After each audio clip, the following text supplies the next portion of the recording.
Hello darlings and welcome back to my channel. So in today's video I have another mukbang for you guys. I am eating the Nigerian vegetable soup. Actually I made this vegetable soup with spinach and some cow leg, some chives, shaki, some pomo, cow skin and turkey. Also I tried making the plantain fufu for the first time. It didn't come out so well, so I had to mix it with gari. So this is plantain fufu mixed with gari. I don't know what to call that now. So guys, without wasting much of your time, let's dive right into this food. If you are a mukbang lover or a food lover, a Nigeria food lover like me, do not miss this video. Continue watching. Guys, please just ignore any tiny noise you will hear at the background. You know, as a mother of 2 toddlers, boys are that, there's always bound to be chaos. So guys, let's pray and dive right into this food. My hands are washed, so I have my water here to top up my food. Let's eat.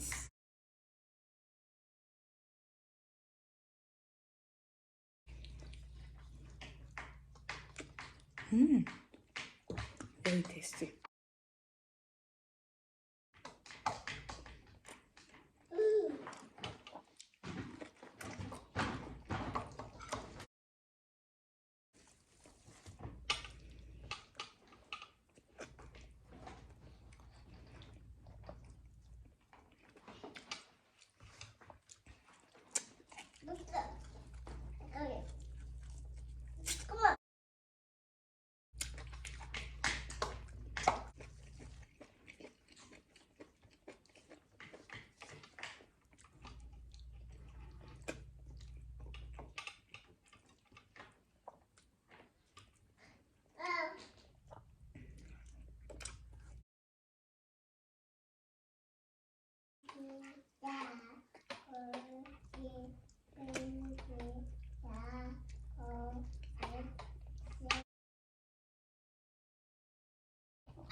So guys, as you can see, my plate is empty. I couldn't finish this bone the way I wanted because my kids' noise were becoming too much. Anyway, I will always crack it behind the camera. So we have come to the end of this video. I do hope you enjoyed watching me demolish this delicacy. Please, if you do not forget to like this video, share, comment, and subscribe to my channel. And I will see you all in my next video. Thank you. Bye.